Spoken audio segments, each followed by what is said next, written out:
The following হচ্ছে produce করবে PPT with AgNO3। দেখো প্রডিউস করবে পিপিটি, এইটা তো আমাদের অলরেডি অ্যারোমেটিক রিং। ওকে, এখানে তো দেখো AgNO3 আমাদের ডিসোসিয়েট হলে কী হবে বলো তো, AgNO3 যখন ডিসোসিয়েট হয়ে যাবে এটা Ag প্লাস হয়ে যাবে, কী বললাম, Ag প্লাস হয়ে যাবে, NO3 মাইনাস হয়ে যাবে।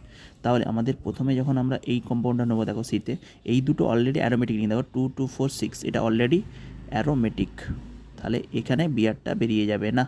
মানে কি, এখান থেকে যদি ফার্স্টে দেখো সি থেকে আমরা বিয়ারটা বাইরে বার করে দিই, তাহলে আমার বিয়ারটা যে বিআর নেগেটিভটা বেরিয়ে গেল, বিআর নেগেটিভ বেরিয়ে গেলে এখানে হচ্ছে কার্বোক্যাটায়নটা জেনারেট হচ্ছে, তাহলে AgBr-এর প্রেসিপিটেট ফেলে দেবে। এই Ag প্লাস আছে, প্লাসের সাথে কী হবে, বিআর নেগেটিভ, তাহলে AgBr-টা কী হয়ে যাবে, এখানে পিপিডি হয়ে যায়।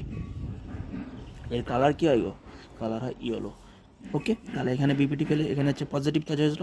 এবার এটা হচ্ছে আমাদের, এটা আমাদের এখানে এটা কোনো হচ্ছে অ্যারোমেটিক রিং সিস্টেম নয়, এইটাও অ্যারোমেটিক রিং সিস্টেম, এইটাও অ্যারোমেটিক রিং সিস্টেম, এই দুটো আমাদের প্রেসিপিটেট পড়বে না। কিন্তু এই যে মলিকিউলটা দেখছো, এই মলিকিউলটাতে যদি আমি আমি 7 মেম্বার রিং সিস্টেম যেটা আছে, 7 মেম্বার যেটা রিং সিস্টেম আমার আছে 1 2 3 4 5 6 7, এইটাতে যদি আমি AgNO3 দিয়ে দিই, তখন এখানে পজিটিভ চার্জ আসছে, এখানে পজিটিভ চার্জটা আসছে। ওকে, আর AgBr-টা প্রেসিপিটেট পড়ে যাচ্ছে, AgBr-এ পিপিটি পেয়ে যাচ্ছে।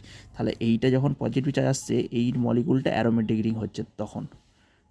এখানে অ্যারোমেটিক, এখানে যখন ছিল এটা sp3 ছিল, অ্যারোমেটিক ছিল না, কিন্তু এখানে যখন হলো এটা sp2 হলো, অ্যারোমেটিক হলো।